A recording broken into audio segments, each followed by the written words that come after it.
And now for the EFD group, Mr. Farage. Another one bites the dust. Country number 4, Spain, gets bailed out, and we all, of course, know that it won't be the last. Though I wondered over the weekend whether perhaps I was missing something, because when the Spanish Prime Minister, Mr. Rajoy, got up, he said that this bailout shows what a success the Eurozone has been. And I thought, well, having listened to him over the previous couple of weeks telling us there wouldn't be a bailout, I've got the feeling after all his twists and turns he's just about the most incompetent leader in the whole of Europe. And that's saying something, because there's pretty stiff competition. Indeed, every single prediction of yours, Mr. Barroso, has been wrong.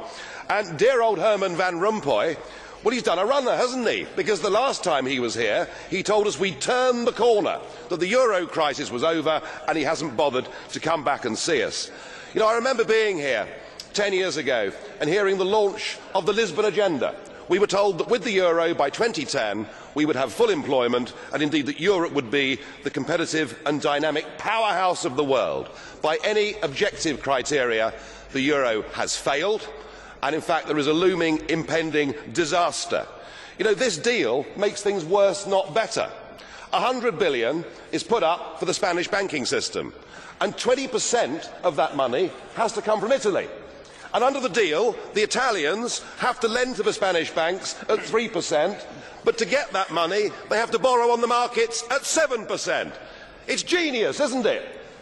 It really is brilliant. So what we're doing with this package is we're actually driving countries like Italy towards needing to be bailed out themselves. In addition to that, we put a further 10% on Spanish national debt. And I tell you, any banking analyst will tell you 100 billion doesn't solve the Spanish problem. It would need to be more like 400 billion. And with Greece teetering on the edge of euro withdrawal, the real elephant in the room is that once Greece leaves, the ECB, the European Central Bank, is bust. It's gone. It has 444 billion euros worth of exposure to the bailed out countries.